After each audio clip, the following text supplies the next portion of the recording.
Hello hi ನಮಸ್ತೆ, ನಾನು ನಿಮ್ಮ ಪ್ರೀತಿಯ ಸಂತೋಷ್ ಕಾಡಿಂತಾರ್. ಇವತ್ತೊಂದು ಅದ್ಭುತವಾದ ವಿಚಾರವನ್ನು ತಿಳ್ಕೊಳ್ಳೋಣ ಬನ್ನಿ.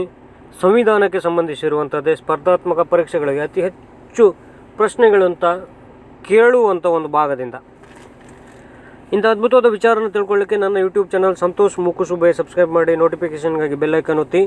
ಹಾಗೆಯೇ ಸಂತೋಷ್ IAS ಅಕಾಡೆಮಿ ಅಫಿಷಿಯಲ್ ಟೆಲಿಗ್ರಾಮನ್ನು ಜಾಯ್ನ್ ಆಗಿ. ಸಂವಿಧಾನದ ಮೊದಲ ಪಾಠ ಅಂತೇಳಿ ಹೇಳ್ಬೋದು, ಅಥವಾ ಮೊದಲ ಚಾಪ್ಟರ್ ಐತಿಹಾಸಿಕ ಹಿನ್ನೆಲೆ, ಅಂದರೆ ಸಂವಿಧಾನಾತ್ಮಕ ಬೆಳವಣಿಗೆ, ಹಿಸ್ಟೋರಿಕಲ್ ಬ್ಯಾಕ್ಗ್ರೌಂಡ್ ಅಥವಾ ಕಾನ್ಸ್ಟಿಟ್ಯೂಷನ್ ಡೆವಲಪ್ಮೆಂಟ್ ಅಂತ ಹೇಳ್ಬೋದು. ಅಂದರೆ ಒಂದು ಸಂವಿಧಾನ ರೆಡಿ ಆಗಬೇಕಿದ್ರೆ ಎಲ್ಲಿಂದ ಏನೇನೆಲ್ಲ ತಂದರು, ಯಾವ ರೀತಿ ಆರಂಭಗೊಳ್ತು ಅನ್ನೋದು ಇದರ ಪ್ರಕಾರ ನಿಮಗೆ ತಿಳಿಲಿಕ್ಕಾಗತ್ತೆ. ಭಾರತದಲ್ಲಿ ಬ್ರಿಟಿಷ್ ಆಧಿಪತ್ಯದ ಆಡಳಿತವನ್ನು ನಿಯಂತ್ರಿಸಲು ಬ್ರಿಟನ್ನಿನ ಸಂಸತ್ತು ರೆಗ್ಯುಲೇಟಿಂಗ್ ಕಾಯ್ದೆ 1773, ನೆನ್ಪಿಟ್ಕೊಳ್ಳಿ, ರೆಗ್ಯುಲೇಟಿಂಗ್ ಕಾಯ್ದೆ 1773, ಫಿಟ್ಸ್ ಇಂಡಿಯಾ ಕಾಯ್ದೆ 1784, ಚಾರ್ಟರ್ ಕಾಯ್ದೆ 1833, ಭಾರತ ಸರ್ಕಾರ ಕಾಯ್ದೆ 1858, ಭಾರತ ಕೌನ್ಸಿಲ್ ಕಾಯ್ದೆ 1861, ಭಾರತ ಸರ್ಕಾರ ಕಾಯ್ದೆ 1919, ಭಾರತ ಸರ್ಕಾರ ಕಾಯ್ದೆ 1935 ಇವುಗಳನ್ನು ಜಾರಿಗೆ ತರ್ತದೆ. ಭಾರತೀಯರ ಬೇಡಿಕೆ ಮೇರೆಗೆ ಕೆಲವು ಸುಧಾರಣೆಗಳನ್ನು ತರುವುದು ಕೂಡ ಈ ಕಾಯ್ದೆ ಜಾರಿಗೊಳಿಸಿದ್ದರ ಹಿಂದಿನ ಉದ್ದೇಶವಾಗಿದೆ. ಅಂದರೆ ಇಂಡಿಯಾಕ್ಕೆ ಯಾವ ರೀತಿ ಬೇಕು, ಅಥವಾ ಭಾರತಕ್ಕೆ ಸಂವಿಧಾನಕ್ಕೆ ಭಾರತದ ಜನರಿಗೆ ತಕ್ಕನಾಗಿ ಯಾವ ರೀತಿ ಮಾಡಬೇಕು, ಅಥವಾ ಭೌಗೋಳಿಕವಾಗಿ ಯಾವ ರೀತಿ ಇದೆ ಭಾರತ, ಜನರ ಭಾಷೆ ಇರ್ಬೋದು, ಮುಂದೆ ನಿಮಗೆ ಬರ್ತಾ ಗೊತ್ತಾಗ್ತಾ ಹೋಗುತ್ತೆ ಯಾವ ರೀತಿ ಸಂವಿಧಾನ ರಚನೆ ಮಾಡಲಿಕ್ಕೆ ಯಾವ್ಯಾವ ದೇಶದಿಂದ ಏನನ್ನು ಎರವಲು ಪಡ್ಕೊಂಡ್ರು, ಯಾವ್ಯಾವ ರೀತಿ ರೆಡಿ ಮಾಡಿಕೊಂಡ್ರು ಅನ್ನೋದನ್ನು ನಿಮಗೆ ತಿಳಿತು ಹೋಗೋಣ. ಮೊದಲನೇದಾಗಿ ರೆಗ್ಯುಲೇಟಿಂಗ್ ಆ್ಯಕ್ಟ್ 1773, ನೆನ್ಪಿಟ್ಕೊಳ್ಳಿ, ಇದ್ರ ಮೇಲೆ ಬಹಳ ಬಾರಿ ಪ್ರಶ್ನೆ ಬಂದಿದೆ. ರೆಗ್ಯುಲೇಟಿಂಗ್ ಆ್ಯಕ್ಟ್ 1773 ಅಂದರೆ ಹೊಂದಿಸಿ ಬರೆಯಲು ಕೇಳ್ತಾರೆ, ಇಸ್ವಿನೆಲ್ಲ. ರೆಗ್ಯುಲೇಟಿಂಗ್ ಕಾಯ್ದೆಯನ್ನು ಪಾಸು ಮಾಡೋದ್ರ ಮೂಲಕ ಬ್ರಿಟಿಷ್ ಸರ್ಕಾರವು ಪ್ರಥಮ ಬಾರಿಗೆ ಭಾರತದಲ್ಲಿ ಈಸ್ಟ್ ಇಂಡಿಯಾ ಕಂಪನಿಯ ವ್ಯವಹಾರಗಳನ್ನು ನಿಯಂತ್ರಿಸಲು ಆರಂಭಿಸಿತು. ಇದ್ರ ಮೇಲೂ ಒಂದು ಪ್ರಶ್ನೆ ಬಂದಿದೆ, ಯಾವ ವ್ಯವಹಾರವನ್ನು ನಿಯಂತ್ರಣ ಮಾಡಲಿಕ್ಕೆ ಯಾವ ಆ್ಯಕ್ಟನ್ನು ಪಾಸ್ ಮಾಡಿದ್ರು ಅಂತೇಳಿ. Regulating act 1773. ಈ ಕಾಯ್ದೆಯ ಮೂಲಕ ಬ್ರಿಟಿಷ್ ಸರ್ಕಾರವು ಮೊಟ್ಟ ಮೊದಲ ಬಾರಿಗೆ ರಾಜಕೀಯ ಮತ್ತು ಆಡಳಿತಾತ್ಮಕ ಕಾರ್ಯಗಳನ್ನು ಈಸ್ಟ್ ಇಂಡಿಯಾ ಕಂಪನಿಗೆ ವಹಿಸುತ್ತೆ. ಇದರ ಮೇಲೂ ಒಂದು ಪ್ರಶ್ನೆ ಬಂದಿದೆ, ಯಾವ ಕಾಯ್ದೆಯ ಮೂಲಕ ರಾಜಕೀಯ ಆಡಳಿತ ಕಾರ್ಯವನ್ನು ಈಸ್ಟ್ ಇಂಡಿಯಾ ಕಂಪನಿಗೆ ವಹಿಸಿದೆ ಅಂತೇಳಿ ಕೇಳಿದ್ದಾರೆ. 1773 ರೆಗ್ಯುಲೇಟಿಂಗ್ ಕಾಯ್ದೆಯ ಮೂಲಕ ಭಾರತದಲ್ಲಿ ಕೇಂದ್ರೀಕೃತ ಆಡಳಿತಕ್ಕೆ ಅಸ್ತಿಭಾರ ಹಾಕಲಾಯಿತು. ಈ ಎಲ್ಲ ಕಾರಣಗಳಿಂದ ಈ ಕಾಯ್ದೆಯು ಅತ್ಯಂತ ಹೆಚ್ಚಿನ ಸಂವಿಧಾನಾತ್ಮಕ ಪ್ರಾಮುಖ್ಯತೆ ಪಡೆದಿದೆ. ಯಾವುದು? Regulating act 1773. ಹಾಗಾದರೆ ಈ ಕಾಯ್ದೆಯ ಲಕ್ಷಣಗಳನ್ನು ನೋಡ್ಕೊತ ಹೋಗೋಣ. ಈ ಕಾಯ್ದೆಯ ಮೂಲಕ ಬಂಗಾಳದ ಗವರ್ನರ್ ಜನರಲನ್ನು ಆಗಿಸಲಾಗಿದೆ. ಗವರ್ನರ್ ಜನರಲ್ ಆಗ್ತಾರೆ. ಬಂಗಾಳದ ಗವರ್ನರ್ ಜನರಲ್ಗೆ ಆಡಳಿತದಲ್ಲಿ ನೆರವು ನೀಡಲು 4 ಮಂದಿ ಸದಸ್ಯರಿಂದ ಕೂಡಿದ ಒಂದು ಕಾರ್ಯಕಾರಿ ಮಂಡಳಿಯನ್ನು ರಚಿಸಿಕೊಡ್ತಾರೆ. ಅಂದರೆ ಸಪೋರ್ಟಿಂಗ್ 4 ಜನ ಇರ್ತಾರೆ. ಲಾರ್ಡ್ ವಾರನ್ ಹೇಸ್ಟಿಂಗ್ಸ್ ಅಂತ ಮೊದಲನೆಯ ಗವರ್ನರ್ ಜನರಲ್, ನೆನ್ಪಿಟ್ಕೊಳ್ಳಿ. Regulating act 1773 first governor general lord Warren Hastings, ಬಂಗಾಳದ ಮೊದಲ ಗವರ್ನರ್ ಜನರಲ್. ಈ ಕಾಯ್ದೆಯ ಮೂಲಕ ಬಾಂಬೆ ಮತ್ತು ಮದ್ರಾಸ್ ಪ್ರಾಂತ್ಯಗಳ ಗವರ್ನರ್ಗಳನ್ನು ಬಂಗಾಳದ ಗವರ್ನರ್ ಜನರಲ್ಗೆ ಅಧೀನಗೊಳಿಸಲಾಯಿತು. ಬಾಂಬೆ ಮತ್ತು ಮದ್ರಾಸ್ ಪ್ರಾಂತ್ಯವನ್ನು ಬಂಗಾಳದವರು ಅಡಿ ಮಾಡಲಾಯಿತು.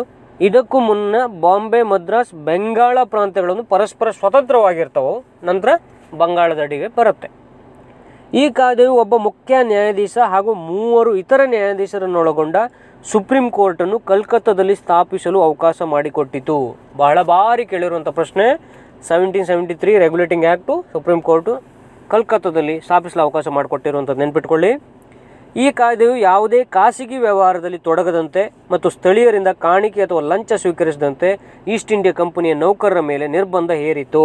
ನೆನ್ಪಿಟ್ಕೊಳ್ಳಿ, ಲಂಚದ ಬಗ್ಗೆ ಇಲ್ಲೇ ಬಂದಿದೆ. ಸ್ವಾತಂತ್ರ್ಯದ ನಂತರ ಅಲ್ಲ, ಸ್ವಾತಂತ್ರ್ಯ ಪೂರ್ವದಲ್ಲೇ ಸಂವಿಧಾನ ರಚನೆ ಆಗುವಾಗಲೇ ರೆಗ್ಯುಲೇಟಿಂಗ್ ಆ್ಯಕ್ಟಲ್ಲಿ ಹೇಳಿದ್ದಾರೆ. ಅಂದರೆ ಯಾವುದರಲ್ಲಿ? 1773 ರೆಗ್ಯುಲೇಟಿಂಗ್ ಆ್ಯಕ್ಟ್. ಇದ್ರ ಮುಂದೆ ನೋಡ್ಕೊಳ್ತಾ ಹೋಗ್ತಾ ಇದ್ದಂಗೆ ಈ ಕಾಯ್ದೆಯು ಕಂಪನಿಯ ಆಡಳಿತಾಂಗವಾದ ನಿರ್ದೇಶಕರ ಮಂಡಳಿಗೆ ಭಾರತದಲ್ಲಿನ ಕಂದಾಯ, ಸಿವಿಲ್ ಮತ್ತು ಮಿಲಿಟರಿ ವಿಷಯಗಳಿಗೆ ಸಂಬಂಧಿಸಿದಂತೆ ಬ್ರಿಟಿಷ್ ಸರ್ಕಾರಕ್ಕೆ ವರದಿ ನೀಡಬೇಕೆಂದು ನಿರ್ದೇಶನ ನೀಡಲಾಯಿತು. ಈ ಮೂಲಕ ಕಂಪನಿಯ ಮೇಲಿನ ಬ್ರಿಟಿಷ್ ಸರ್ಕಾರದ ನಿಯಂತ್ರಣವನ್ನು ಬಲಪಡಿಸಿತು. ಒಟ್ಟಾರೆ ಹೇಳುವುದಾದರೆ ಈ ಕಾಯ್ದೆಯು ಭಾರತದ ವಿದ್ಯಮಾನಗಳಲ್ಲಿ ತೊಡಗಿಸಿಕೊಳ್ಳಲು ಬ್ರಿಟಿಷ್ ಸರ್ಕಾರಕ್ಕೆ ಅನುಮತಿ ಕೊಟ್ಟಿತ್ತು. ನೆಕ್ಸ್ಟ್ ನೋಡೋಣ, ಕ್ವಿಟ್ ಇಂಡಿಯಾ ಆ್ಯಕ್ಟ್ ಕಾಯ್ದೆ 1784. ರೆಗ್ಯುಲೇಟಿಂಗ್ ಕಾಯ್ದೆ 1773ರ ಲೋಪದೋಷಗಳನ್ನು ಸರಿಪಡಿಸಲು ಬ್ರಿಟಿಷ್ ಸಂಸತ್ತು ತಿದ್ದುಪಡಿ ಕಾಯ್ದೆ 1780 ಪಾಸು ಮಾಡಿತು. ನಂತರ ಜಾರಿಗೆ ಬಂದ ಮಹತ್ವದ ಕಾಯ್ದೆ ಎಂದರೆ ಪಿಟ್ಸ್ ಇಂಡಿಯಾ ಕಾಯ್ದೆ 1784. ಇದು ಕೂಡ ಒಂದಿಸಿ ಬರೆಯಲು ಕೇಳಿದ್ದಾರೆ, 1784 ನೆನ್ಪಿಟ್ಕೊಳ್ಳಿ. ಹಾಗಾದರೆ ಪಿಟ್ಸ್ ಇಂಡಿಯಾ ಕಾಯ್ದೆಯ ಲಕ್ಷಣ ನೋಡ್ಲಿಕ್ಕೆ ಹೋದರೆ, ಈ ಕಾಯ್ದೆಯು ಕಂಪನಿಯ ವಾಣಿಜ್ಯ ಮತ್ತು ರಾಜಕೀಯ ಕಾರ್ಯಗಳನ್ನು ಬೇರ್ಪಡೆ ಮಾಡ್ತಾರೆ. ಯಾರು? ಪಿಟ್ಸ್ ಇಂಡಿಯಾದವರು. ಈ ಕಾಯ್ದೆ ವಾಣಿಜ್ಯ ವಿದ್ಯಮಾನಗಳನ್ನು ನಿರ್ವಹಿಸಲು ನಿರ್ದೇಶಕರುಗಳ ಮಂಡಳಿಗೆ ಅವಕಾಶ ಮಾಡ್ತದೆ. ಸಿವಿಲ್, ಮಿಲಿಟರಿ ಮತ್ತು ರೆವಿನ್ಯೂ ವಿಷಯಗಳ ಮೇಲ್ವಿಚಾರಣೆಗಾಗಿ 6 ಮಂದಿ ಸದಸ್ಯರು ಕೂಡಿದ ನಿಯಂತ್ರಣ ಮಂಡಳಿಗಳನ್ನು ಇಂಗ್ಲೆಂಡಿನಲ್ಲಿ ಸ್ಥಾಪಿಸಿತು. ಹೀಗೆ ಈ ಕಾಯ್ದೆ ದ್ವಿಮುಖ ಸರ್ಕಾರವನ್ನು ಸ್ಥಾಪಿಸಿತು. ಕ್ವಿಟ್ ಇಂಡಿಯಾ ಕಾಯ್ದೆ ದ್ವಿಮುಖ ಸರ್ಕಾರವನ್ನು ಸ್ಥಾಪನೆ ಮಾಡುತ್ತೆ. ಮಂಡಳಿಯ ಆದೇಶವನ್ನು ಭಾರತಕ್ಕೆ ವರ್ಗಾಯಿಸುವ ಜವಾಬ್ದಾರಿಯನ್ನು 3 ನಿರ್ದೇಶಕರನ್ನೊಳಗೊಂಡ ಒಂದು ರಹಸ್ಯ ಸಮಿತಿಗೆ ನೀಡಲಾಯಿತು. ಗವರ್ನರ್ ಜನರಲ್ನ ಸಮಿತಿ ಸದಸ್ಯರ ಸಂಖ್ಯೆ 4ರಿಂದ 3ಕ್ಕೆ ಇಳಿಸಲಾಯಿತು. ರಾಯಭಾರತ್ವ, ಯುದ್ಧ ಮತ್ತು ಕಂದಾಯ ಈ ವಿಷಯಗಳಿಗೆ ಸಂಬಂಧಿಸಿದಂತೆ ಮದ್ರಾಸ್ ಮತ್ತು ಬಾಂಬೆ ಪ್ರೆಸಿಡೆನ್ಸಿಗಳನ್ನು ಬಂಗಾಳದ ಗವರ್ನರ್ ಜನರಲ್ ಸಮಿತಿಗೆ ಅಧೀನಗೊಳಿಸಲಾಯಿತು. ಯಾವುದು? 1784ರ ಪಿಟ್ಸ್ ಇಂಡಿಯಾದಲ್ಲಿ. ಈ ಕಾಯ್ದೆಯ ಮೂಲಕ ಭಾರತದಲ್ಲಿದ್ದ ಈಸ್ಟ್ ಇಂಡಿಯಾ ಕಂಪನಿಯ ಭೂಪ್ರದೇಶಗಳನ್ನು ಪ್ರಪ್ರಥಮವಾಗಿ ಬ್ರಿಟಿಷ್ ಸ್ವಾಮ್ಯಕ್ಕೆ ಒಳಪಟ್ಟ ಪ್ರದೇಶಗಳೆಂದು ಕರೆಯಲಾಯಿತು. ಭಾರತದಲ್ಲಿ ಕಂಪನಿಯ ವಿದ್ಯಮಾನಗಳು ಮತ್ತು ಅದರ ಆಡಳಿತ ಮೇಲೆ ಬ್ರಿಟಿಷ್ ಸರ್ಕಾರಕ್ಕೆ ಸರ್ವೋಚ್ಚ ನಿಯಂತ್ರಣ ನೀಡಲಾಯಿತು. ಈ 2 ಕಾರಣಗಳಿಂದ ಪಿಟ್ಸ್ ಇಂಡಿಯಾ ಕಾಯ್ದೆ 1784 ಅತ್ಯಂತ ಮಹತ್ವದೆನಿಸಿತು. ವೆರಿ ಇಂಪಾರ್ಟೆಂಟ್ ಚಾಪ್ಟರ್, ಕೇಳ್ತಾ ಹೋದಂಗೆ ಇಂಟ್ರೆಸ್ಟಿಂಗ್ ಆಗಿರ್ಬೋದು. ಹಾಗೆ ಇದ್ರ ಮೇಲೆ ಹಲವು ಬಾರಿ ಪ್ರಶ್ನೆಗಳನ್ನು ಆಲ್ರೆಡಿ ಕೇಳಿದ್ದಾರೆ. ಮುಂದೆ ನೋಡೋಣ, 1786ರ ಕಾಯ್ದೆ. ಈ ಕಾಯ್ದೆಯು ಗವರ್ನರ್ ಜನರಲನ್ನು ಭಾರತದ ಈಸ್ಟ್ ಇಂಡಿಯಾ ಕಂಪನಿಯ ಸೇನಾ ಪಡೆಗಳ ಮುಖ್ಯಸ್ಥನಾಗಿ ಮಾಡಿತು. ಇದ್ರ ಮೇಲೂ ಪ್ರಶ್ನೆ ಬಂದಿದ್ದಾರೆ. ಈಸ್ಟ್ ಇಂಡಿಯಾ ಕಂಪನಿ ಸೇನಾ ಪಡೆಗಳ ಮುಖ್ಯಸ್ಥನಾಗಿ ಯಾವ ಆ್ಯಕ್ಟ್ ಪ್ರಕಾರ ಮಾಡಿದ್ದಾರೆ ಅಂದರೆ 1786. ವಿಶೇಷ ಸಂದರ್ಭದಲ್ಲಿ ಸಮಿತಿ ಕೌನ್ಸಿಲ್ ನಿರ್ಧಾರಗಳನ್ನು ತಿರಸ್ಕರಿಸಿ ತಾನೇ ವಿವೇಚನಾಯುಕ್ತವಾಗಿ ನಿರ್ಧಾರ ತೆಗೆದುಕೊಳ್ಳುವ ವಿಶೇಷ ಅಧಿಕಾರವನ್ನು ಗವರ್ನರ್ ಜನರಲ್ಗೆ ನೀಡಲಾಯಿತು. ನೆಕ್ಸ್ಟ್ ನೋಡೋಣ, ಚಾರ್ಟರ್ ಕಾಯ್ದೆ 1793. ಬೋರ್ಡ್ ಆಫ್ ಕಂಟ್ರೋಲ್ ಸದಸ್ಯರು ಮತ್ತು ಕಂಪನಿಯ ಇತರೆ ಕಾರ್ಯಕಾರಿಣಿಗಳಿಗೆ ಭಾರತದ ಖಜಾನೆಯಿಂದ ವೇತನ ಪಡೆಯಲು ಅವಕಾಶ ನೀಡಲಾಯಿತು. ಗವರ್ನರ್ ಜನರಲ್ ಮತ್ತು ಗವರ್ನರ್ಗಳಿಗೆ ತಮ್ಮ ಕೌನ್ಸಿಲ್ಗಳ ನಿರ್ಧಾರವನ್ನು ತಿರಸ್ಕರಿಸುವ ಅಧಿಕಾರ ನೀಡಲಾಯಿತು. ಕಂಪನಿಯು ಇನ್ನು 20 ವರ್ಷಗಳ ಕಾಲ ವ್ಯಾಪಾರದಲ್ಲಿ ಭಾರತದೊಂದಿಗೆ ಏಕಸ್ವಾಮ್ಯ ಪಡೆಯಿತು. ಬಾಂಬೆ, ಮದ್ರಾಸ್ ಪ್ರೆಸಿಡೆನ್ಸಿಗಳ ಮೇಲೆ ಗವರ್ನರ್ ಜನರಲ್ನಿಗೆ ಹೆಚ್ಚಿನ ನಿಯಂತ್ರಣ ನೀಡಲಾಯಿತು. ಯಾವುದು? ಚಾರ್ಟರ್ ಕಾಯ್ದೆ 1793ರಲ್ಲಿ. ಸೇನಾ ಮುಖ್ಯಸ್ಥರು ಗವರ್ನರ್ ಜನರಲ್ ಕೌನ್ಸಿಲ್ ಸದಸ್ಯನಾಗದಂತೆ ಈ ಕಾಯ್ದೆ ನಿರ್ಬಂಧ ಹೇರ್ತದೆ. ಇದ್ರ ಮೇಲೆ ಹಲವು ಬಾರಿ ಪ್ರಶ್ನೆ ಕೇಳಿದ್ದಾರೆ. ಹಾಗೆಯೇ ಚಾರ್ಟರ್ ಕಾಯ್ದೆ 1833 ನೋಡೋಣ. 2 ಇದೆ, 1793 ಇದೆ, 1833. ಇದು ಬ್ರಿಟಿಷ್ ಕಾಯ್ದೆಗಳ ಇತಿಹಾಸದಲ್ಲಿ ಒಂದು ಮಹತ್ವದ ಮೈಲಿಗಲ್ಲು. ಯಾವುದು? 1833. ಇದು ಬ್ರಿಟಿಷ್ ಭಾರತದಲ್ಲಿ ಆಡಳಿತ ಕೇಂದ್ರೀಕರಣದ ಅಂತಿಮ ಹೆಜ್ಜೆಯಾಗಿದೆ. ಇದರ ಲಕ್ಷಣ ನೋಡ್ಲಿಕ್ಕೆ ಹೋದರೆ, ಈ ಕಾಯ್ದೆ ಬಂಗಾಳದ ಗವರ್ನರ್ ಜನರಲನ್ನು ಭಾರತದ ಗವರ್ನರ್ ಜನರಲ್ ಆಗಿ ಮಾಡಿತು ಹಾಗೂ ಎಲ್ಲ ಸಿವಿಲ್ ಮತ್ತು ಮಿಲಿಟರಿ ಅಧಿಕಾರಗಳನ್ನು ಅವನಿಗೆ ನೀಡಿತು. ಹೀಗೆ ಈ ಕಾಯ್ದೆಯ ಮೂಲಕ ಪ್ರಥಮ ಬಾರಿಗೆ ಬ್ರಿಟಿಷ್ ಸ್ವಾಮ್ಯದ ಭಾರತದ ಎಲ್ಲ ಭೂ ಪ್ರದೇಶಗಳ ಮೇಲೆ ನಿಯಂತ್ರಣ ಹೊಂದಿದ ಭಾರತ ಸರ್ಕಾರವನ್ನು ಸೃಷ್ಟಿಸಲಾಯಿತು. ಲಾರ್ಡ್ ವಿಲಿಯಂ ಬೆಂಟಿಕರನ್ನು ಭಾರತದ ಪ್ರಥಮ ಗವರ್ನರ್ ಜನರಲ್ನಾಗಿ ನೇಮಕ ಮಾಡಲಾಯಿತು. ನೆನ್ಪಿಟ್ಕೊಳ್ಳಿ, ಭಾರತದ ಪ್ರಥಮ governor general lord William Bentinck, ಬಂಗಾಳದ ಪ್ರಥಮ ಗವರ್ನರ್ ಜನರಲ್ ಅಲ್ಲ. ವಾರನ್ ಹೇಸ್ಟಿಂಗ್ ಆಲ್ರೆಡಿ ನೋಡಿದ್ರಿ ನೀವು. ಈ ಕಾಯ್ದೆಯ ಮೂಲಕ ಬಾಂಬೆ ಮತ್ತು ಮದ್ರಾಸ್ ಪ್ರಾಂತ್ಯಗಳ ಗವರ್ನರ್ಗಳನ್ನು ಶಾಸನೀಯ ಅಧಿಕಾರಗಳನ್ನು ಹಿಂತೆಗೆದುಕೊಳ್ಳಲಾಯಿತು. ಇಡೀ ಬ್ರಿಟಿಷ್ ಇಂಡಿಯಾಕ್ಕೆ ಸಂಬಂಧಿಸಿದ ಶಾಸನೀಯ ಅಧಿಕಾರಗಳನ್ನು ಗವರ್ನರ್ ಜನರಲ್ಗೆ ನೀಡಲಾಯಿತು. ಈ ಹಿಂದಿನ ಕಾಯ್ದೆಗಳ ಅಡಿಯಲ್ಲಿ ರೂಪಿಸಲ್ಪಟ್ಟ ಕಾನೂನುಗಳನ್ನು ನಿಯಮಗಳೆಂದು ಹಾಗೂ ಚಾರ್ಟರ್ ಕಾಯ್ದೆ 1833 ಅಡಿಯಲ್ಲಿ ರೂಪಿಸಲ್ಪಟ್ಟ ಕಾನೂನು ಕಾಯ್ದೆಗಳು ಎಂದು ಕರೆಯಲಾಯಿತು. ಈ ಕಾಯ್ದೆಯು ಈಸ್ಟ್ ಇಂಡಿಯಾ ಕಂಪನಿಯ ಎಲ್ಲ ವಾಣಿಜ್ಯ ಚಟುವಟಿಕೆಗಳನ್ನು ಅಂತ್ಯಗೊಳಿಸಿತು. ಈ ಮೂಲಕ ಈಸ್ಟ್ ಇಂಡಿಯಾ ಕಂಪನಿಯು ತನ್ನ ವಾಣಿಜ್ಯ ಚಟುವಟಿಕೆಗಳನ್ನು ಕೈಬಿಟ್ಟು ಪೂರ್ಣ ಪ್ರಮಾಣದ ಆಡಳಿತಾತ್ಮಕ ಸಂಸ್ಥೆಯಾಗಿ ಮಾರ್ಪಡುತ್ತದೆ. ಯಾವುದು? 1833 ಚಾರ್ಟರ್ ಕಾಯ್ದೆ. ಈ ಕಾಯ್ದೆಯ ನಾಗರಿಕ ಸೇವಾ ವರ್ಗದ ಸದಸ್ಯರ ಆಯ್ಕೆಗೆ ಮುಕ್ತ ಸ್ಪರ್ಧಾತ್ಮಕ ವ್ಯವಸ್ಥೆಯನ್ನು ಜಾರಿಗೆ ತರಲು ಪ್ರಯತ್ನಿಸಿತು. ಈ ಕಾಯ್ದೆಯು ಯಾವುದೇ ಹುದ್ದೆಯನ್ನು, ಸ್ಥಾನವನ್ನು, ಉದ್ಯೋಗವನ್ನು ಹೊಂದದಂತೆ ಭಾರತೀಯರನ್ನು ನಿರ್ಬಂಧಿಸುವಂತಿಲ್ಲ ಎಂಬ ನಿಯಮವನ್ನು ಒಳಗೊಂಡಿತ್ತು. ಆದರೆ ಕೋರ್ಟ್ ಆಫ್ ಡೈರೆಕ್ಟರ್ಗಳ ವಿರೋಧದಿಂದ ಈ ಅಂಶವನ್ನು ನಿರಾಕರಿಸಲಾಯಿತು. ಲಾರ್ಡ್ ಮೆಕಾಲೆ ಅವರ ಅಧ್ಯಕ್ಷತೆಯಲ್ಲಿ ಒಂದು ಕಾನೂನು ಆಯೋಗವನ್ನು ನೇಮಿಸಲಾಯಿತು. 4ನೇ ಸದಸ್ಯನ ಸೇರ್ಪಡೆಯೊಂದಿಗೆ ಗವರ್ನರ್ ಜನರಲ್ನ ಕಾರ್ಯಕಾರಿ ಮಂಡಳಿಯನ್ನು ವಿಸ್ತರಣೆ ಮಾಡ್ತಾರೆ 1833. ಹಾಗೆ ಚಾರ್ಟರ್ ಕಾಯ್ದೆ 1853 ನೋಡ್ಲಿಕ್ಕೆ ಹೋದರೆ 1793ರಿಂದ 1853ರವರೆಗಿನ ಬ್ರಿಟಿಷ್ ಸಂಸತ್ತಿನ ಹೊರಡಿಸಲ್ಪಟ್ಟ ಚಾರ್ಟರ್ ಕಾಯ್ದೆಗಳಲ್ಲಿ 1853ರ ಚಾರ್ಟರ್ ಕಾಯ್ದೆ ಕೊನೆಯ ಕಾಯ್ದೆಯಾಗಿದೆ. ಇದು ಕೂಡ ಭಾರತ ಸಂವಿಧಾನದ ಬೆಳವಣಿಗೆ ಮಹತ್ವದ ಕೊಡುಗೆ ನೀಡಿದೆ. 1853ರ ಚಾರ್ಟರ್ ಕಾಯ್ದೆಯಿಂದ ಭಾರತದಲ್ಲಿ ಸಂಸದೀಯ ಪದ್ಧತಿ ರದ್ದಾಗತ್ತೆ. ನೆನ್ಪಿಟ್ಕೊಳ್ಳಿ, ಚಾರ್ಟರ್ ಕಾಯ್ದೆ 1853ರ ಪ್ರಕಾರ ಭಾರತದಲ್ಲಿ ಸಂಸದೀಯ ಪದ್ಧತಿ ರದ್ದು ಮಾಡಲಾಗುತ್ತೆ. ಹಾಗಾದರೆ ಚಾರ್ಟರ್ ಕಾಯ್ದೆ 1853ರ ಲಕ್ಷಣಗಳನ್ನು ನೋಡ್ಲಿಕ್ಕೆ ಹೋದರೆ, ಈ ಕಾಯ್ದೆಯ ಮೂಲಕ ಪ್ರಥಮ ಬಾರಿಗೆ ಗವರ್ನರ್ ಜನರಲನ್ನು ಕೌನ್ಸಿಲ್ನ ಶಾಸನೀಯ ಹಾಗೂ ಕಾರ್ಯಾಂಗೀಯ ಕಾರ್ಯಗಳನ್ನು ಪರಸ್ಪರ ಪ್ರತ್ಯೇಕಿಸಲಾಯಿತು.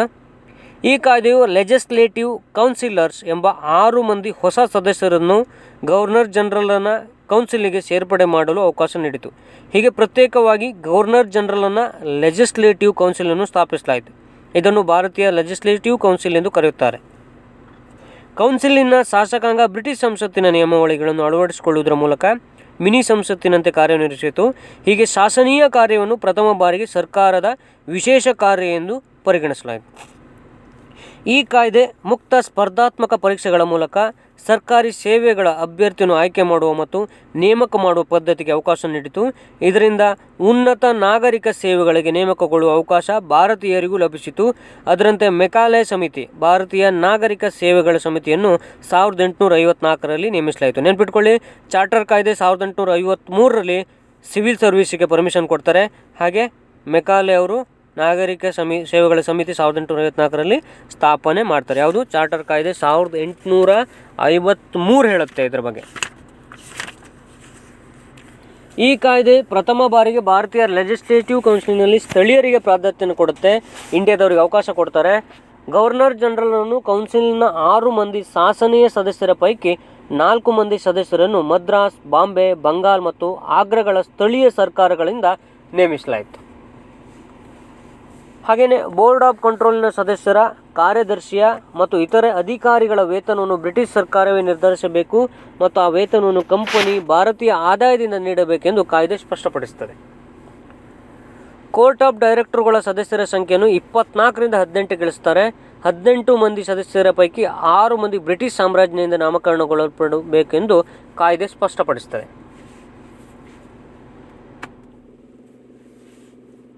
ಹೊಸ ಪ್ರೆಸಿಡೆನ್ಸಿಗಳನ್ನು ರಚಿಸುವ ಹಾಗೂ ಹೊಸದಾಗಿ ವಶಪಡಿಸಿಕೊಂಡ ಪ್ರದೇಶಗಳನ್ನು ಸೇರಿಸಿಕೊಳ್ಳಲು ಅನುಕೂಲವಾಗುವಂತೆ ಅಸ್ತಿತ್ವದಲ್ಲಿರುವ ಪ್ರೆಸಿಡೆನ್ಸಿಗಳ ಎಲ್ಲೆಗಳನ್ನು ಮಾರ್ಪಾಡು ಮಾಡುವ ಅಧಿಕಾರ ಕೋರ್ಟ್ ಆಫ್ ಡೈರೆಕ್ಟರ್ಗಳಿಗೆ ನೀಡಲಾಯಿತು. ಗವರ್ನರ್ ಜನರಲ್ಗಳನ್ನು ಬಂಗಾಳ ಪ್ರಾಂತ್ಯದ ಆಡಳಿತ ನಿರ್ವಹಣೆ ಜವಾಬ್ದಾರಿಯಿಂದ ವಿಮುಕ್ತಿಗೊಳಿಸಲಾಯಿತು. ಬೆಂಗಾಲ್ ಪ್ರಾಂತ್ಯಕ್ಕೆ ಒಬ್ಬ ಪ್ರತ್ಯೇಕ ಗವರ್ನರನ್ನು ನೇಮಿಸ್ತಾರೆ. ಯಾವಾಗ? 1853ರ ಚಾರ್ಟರ್ ಕಾಯ್ದೆ. ನೆಕ್ಸ್ಟ್ ಬರುವಂಥದ್ದು ವೆರಿ ಇಂಪಾರ್ಟೆಂಟ್ ಕಾಯ್ದೆ, ಭಾರತ ಸರ್ಕಾರ ಕಾಯ್ದೆ 1858. 1857ರ ಪ್ರಥಮ ಸ್ವಾತಂತ್ರ್ಯ ಸಂಗ್ರಾಮ ಅಥವಾ ಸಿಪಾಯಿ ದಂಗೆಯ ಪರಿಣಾಮವಾಗಿ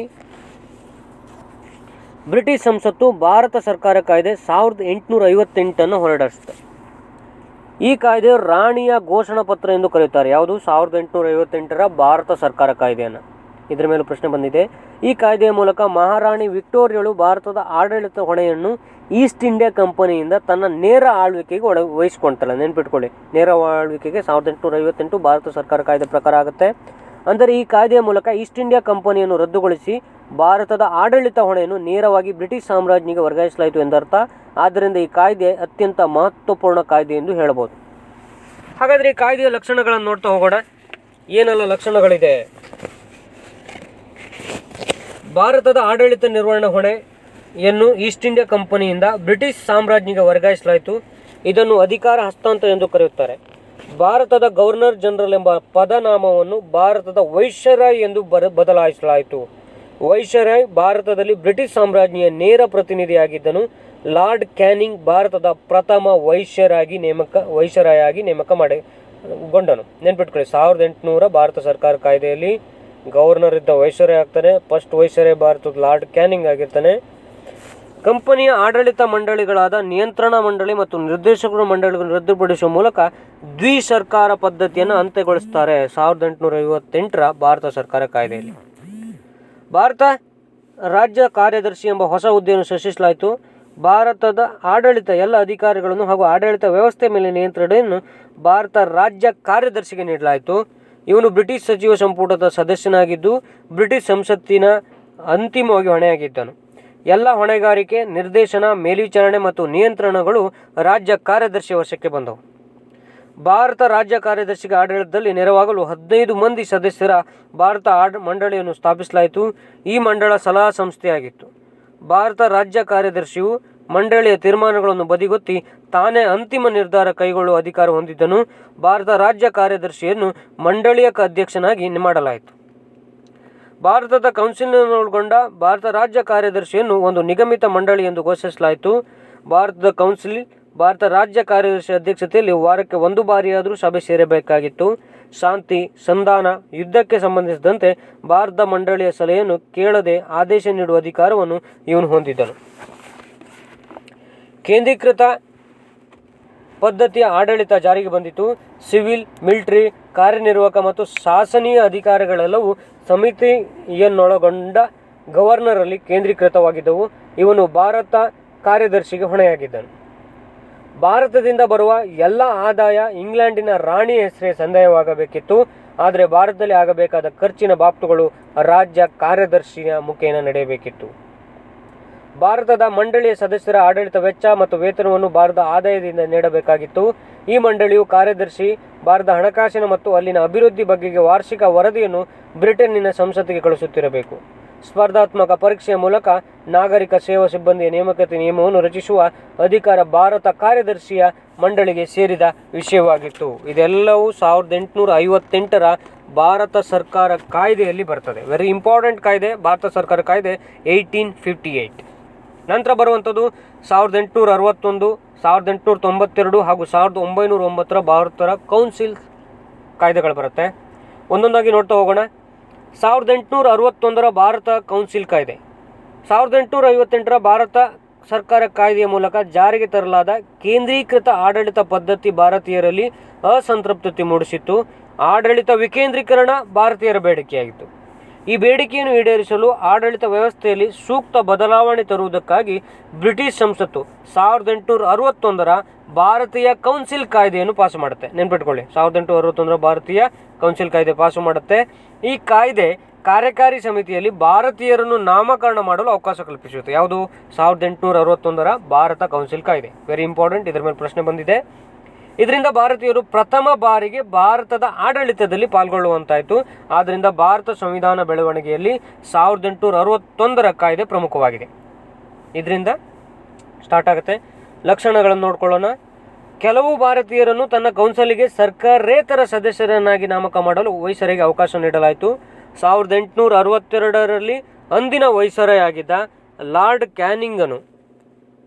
ಕ್ಯಾನಿಂಗನು ಬನಾರಸಿನ ರಾಜ, ಪಾಟಿಯಾಲದ ಮಹಾರಾಜ ಹಾಗೂ ಸರ್ ದಿನಕರ್ ರಾವ್ ಈ ಮೂವರು ಭಾರತೀಯರನ್ನು ತನ್ನ ಲೆಜಿಸ್ಲೇಟಿವ್ ಕೌನ್ಸಿಲ್ಗೆ ನೇಮಕ ಮಾಡಿಕೊಂಡು. ನೆನ್ಪಿಟ್ಕೊಳ್ಳಿ, ಇದರ ಮೇಲೆ ವೆರಿ ಇಂಪಾರ್ಟೆಂಟ್ ಇದೆ. ಯಾರನ್ನೆಲ್ಲ ಲಾರ್ಡ್ ಕ್ಯಾನಿಂಗ್ ಮಾಡ್ಕೊಳ್ತಾನಂದ್ರೆ ಬನಾರಸಿನ ರಾಜ, ಪಾಟಿಯಾಲದ ಮಹಾರಾಜ, ಸರ್ ದಿನಕರ್ ರಾವ್ ಇವ್ರನ್ನ ತನ್ನ ಲೆಜಿಸ್ಲೇಟಿವ್ ಕೌನ್ಸಿಲ್ಗೆ ನೇಮಕ ಮಾಡಿಕೊಳ್ತಾನೆ. ಈ ರೀತಿಯಾಗಿ ಕಾನೂನು ರೂಪಿಸುವ ಪ್ರಕ್ರಿಯೆಯಲ್ಲಿ ಭಾರತೀಯರನ್ನು ತೊಡಗಿಸಿಕೊಳ್ಳುವ ಮೂಲಕ ಈ ಕಾಯ್ದೆ ಪ್ರತಿನಿಧಿ ಸಂಸ್ಥೆಗಳ ಉಗಮ ಆರಂಭಕ್ಕೆ ಕಾರಣವಾಗುತ್ತೆ. ಹೀಗೆ ಈ ಕಾಯ್ದೆ ಭಾರತೀಯರ ಶಾಸನ ಸಭೆಯನ್ನು ಪ್ರವೇಶಿಸುವ ಅವಕಾಶವನ್ನು ಪ್ರಥಮ ಬಾರಿಗೆ ಕಲ್ಪಿಸಿದೆ. ಯಾವುದಂದರೆ 1861ರ ಭಾರತ ಕೌನ್ಸಿಲ್ ಕಾಯ್ದೆ. ಬಾಂಬೆ ಮತ್ತು ಮದ್ರಾಸ್ ಪ್ರೆಸಿಡೆನ್ಸಿಗಳಿಗೆ ಶಾಸನೀಯ ಅಧಿಕಾರಗಳನ್ನು ವಾಪಸ್ಸು ನೀಡುವುದರ ಮೂಲಕ ವಿಕೇಂದ್ರೀಕರಣ ಪ್ರಕ್ರಿಯೆಯನ್ನು ಆರಂಭಿಸಲಾಯಿತು. 1773ರ ರೆಗ್ಯುಲೇಟಿಂಗ್ ಕಾಯ್ದೆಯಿಂದ ಆರಂಭವಾಗಿ 1833ರ ಚಾರ್ಟರ್ ಕಾಯ್ದೆ ಜಾರಿಗೆ ಬರುವ ಹೊತ್ತಿಗೆ ಕೇಂದ್ರೀಕರಣದ ಪರಾಕಾಷ್ಠೆಯನ್ನು ತಲುಪುವ ವ್ಯವಸ್ಥೆ ಪೆಟ್ಟು ನೀಡಲಾಯಿತು. ಈ ರೀತಿಯ ಶಾಸನೀಯ ಅಧಿಕಾರ ವಿಕೇಂದ್ರೀಕರಣದ ಫಲವಾಗಿ 1937ರ ಹೊತ್ತಿಗೆ ಪ್ರಾಂತ್ಯಗಳು ಬಹುತೇಕ ಸಂಪೂರ್ಣ ಆಂತರಿಕ ಸ್ವಾಯತ್ತತೆ ಪಡೆದವು. ಬಂಗಾಳ, ನಾರ್ತ್ ವೆಸ್ಟರ್ನ್ ಫ್ರಾಂಟಿಯರ್ ಪ್ರಾಂತ್ಯ ಮತ್ತು ಪಂಜಾಬ್ಗಳಲ್ಲಿ ಅನುಕ್ರಮವಾಗಿ 1862, 1866, 1897ರ ಶಾಸನ ಸಭೆಗಳನ್ನು ಸ್ಥಾಪಿಸಲಾಯಿತು. ಆಡಳಿತಾನುಕೂಲ ದೃಷ್ಟಿಯಿಂದ ಅಗತ್ಯ ನಿಯಮಗಳನ್ನು ಮತ್ತು ಆದೇಶಗಳನ್ನು ನೀಡುವ ಅಧಿಕಾರವನ್ನು ವೈಸ್ರಾಯ್ಗೆ ನೀಡಲಾಯಿತು. 1859ರಲ್ಲಿ ಲಾರ್ಡ್ ಕ್ಯಾನಿಂಗ್ನಿಂದ ಪರಿಚಯಿಸಲ್ಪಟ್ಟ ಖಾತೆ ಪದ್ಧತಿಗೆ ಮಾನ್ಯತೆ ನೀಡಲಾಯಿತು. ಈ ಪದ್ಧತಿ ಅಡಿಯಲ್ಲಿ ವೈಸ್ರಾಯ್ ಕೌನ್ಸಿಲ್ನ ಪ್ರತಿಯೊಬ್ಬ ಸದಸ್ಯನಿಗೆ ಸರ್ಕಾರದ ಒಂದು ಅಥವಾ ಹೆಚ್ಚಿನ ಇಲಾಖೆಯನ್ನು ನಿರ್ವಹಿಸುವ ಜವಾಬ್ದಾರಿಯನ್ನು ನೀಡಲಾಯಿತು. ತನ್ನ ಇಲಾಖೆಯ ವಿಷಯಗಳಿಗೆ ಸಂಬಂಧಿಸಿದಂತೆ ಕೌನ್ಸಿಲ್ನ ಪರವಾಗಿ ಅಂತಿಮ ಆದೇಶಗಳನ್ನು ಹೊರಡಿಸುವ ಅಧಿಕಾರವನ್ನು ಪ್ರತಿಯೊಬ್ಬ ಸದಸ್ಯನಿಗೆ ನೀಡಲಾಯಿತು. ಲೆಜಿಸ್ಲೇಟಿವ್ ಕೌನ್ಸಿಲ್ನ ಒಪ್ಪಿಗೆಯನ್ನು ಪಡೆಯದೆ ತುರ್ತು ಸಂದರ್ಭಗಳಲ್ಲಿ ಸುಗ್ರೀವಾಜ್ಞೆಗಳನ್ನು ಹೊರಡಿಸುವ ಅಧಿಕಾರವನ್ನು ವೈಸ್ರಾಯ್ಗೆ ನೀಡಲಾಯಿತು. ಈ ಸುಗ್ರೀವಾಜ್ಞೆ ಕಾಲಾವಧಿ 6 ತಿಂಗಳು. ಸುಗ್ರೀವಾಜ್ಞೆಗಳಿಗೆ ಲೆಜಿಸ್ಲೇಟಿವ್ ಕೌನ್ಸಿಲ್ನಿಂದ ಅನುಮೋದಿಸಲ್ಪಟ್ಟ ಕಾನೂನುಗಳಿಗಷ್ಟೇ ಅಧಿಕಾರವಿತ್ತು. ಲೆಜಿಸ್ಲೇಟಿವ್ ಕೌನ್ಸಿಲ್ನ ಕಾರ್ಯವ್ಯಾಪ್ತಿ ಕೇವಲ ಕಾನೂನು ರಚನೆಗೆ ಮಾತ್ರ ಸೀಮಿತವಾಗಿತ್ತು. ಅಲ್ಲಿ ಆಡಳಿತದ ಮೇಲೆ ನಿಯಂತ್ರಣ, ಹಣಕಾಸು ಮುಂತಾದ ಬೇರಾವ ಚಟುವಟಿಕೆಗಳಿಗೆ ಅವಕಾಶವಿರಲಿಲ್ಲ. ವೈಸ್ರಾಯ್ ಅವರ ಕಾರ್ಯಕಾರಿ ಮಂಡಳಿಗೆ ಒಬ್ಬ ಕಾನೂನು ಸದಸ್ಯನ ಸೇರ್ಪಡೆ ಮಾಡಲಾಯಿತು. ನೆಕ್ಸ್ಟ್ ಬರುವಂಥ ಕಾಯ್ದೆ 1892ರ ಭಾರತ ಕೌನ್ಸಿಲ್ ಕಾಯ್ದೆ.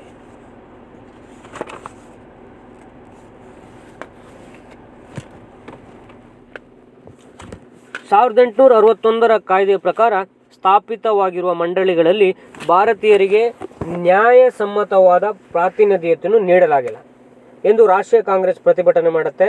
ಜೊತೆಗೆ ಶಾಸನೀಯ ಮಂಡಳಿಗೆ ಸದಸ್ಯರ ನೇಮಕಾತಿ ಪದ್ಧತಿಯನ್ನು ವಿರೋಧಿಸಿದ್ದಲ್ಲದೆ ಚುನಾಯಿತ ಪದ್ಧತಿ, ಆಯವ್ಯಯ ಪಟ್ಟಿಯ ಮೇಲಿನ ಮಂಡಳಿಗಳಿಗೆ ಅಧಿಕಾರ, ಕಾರ್ಯಾಂಗದ ಮೇಲೆ ಶಾಸಕಾಂಗದ ನಿಯಂತ್ರಣ ಮುಂತಾದ ಬೇಡಿಕೆಗಳನ್ನು ಕಾಂಗ್ರೆಸ್ ಬ್ರಿಟಿಷ್ ಸರ್ಕಾರದ ಮುಂದೆ ಇಟ್ಟಿತು.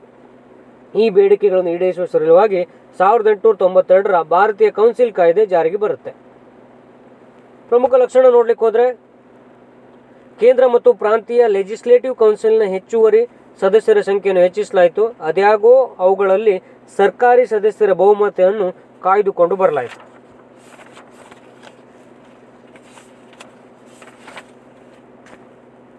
ಲೆಜಿಸ್ಲೇಟಿವ್ ಕೌನ್ಸಿಲ್ನ ಕಾರ್ಯಗಳನ್ನು ಹೆಚ್ಚಿಸಲಾಯಿತು. ಆಯವ್ಯಯ ಪಟ್ಟಿ ಚರ್ಚಿಸುವ, ಕಾರ್ಯಾಂಗಕ್ಕೆ ಪ್ರಶ್ನೆಗಳನ್ನು ಕೇಳುವ ಅಧಿಕಾರ ಲೆಜಿಸ್ಲೇಟಿವ್ ಕೌನ್ಸಿಲ್ಗೆ ನೀಡಲಾಯಿತು.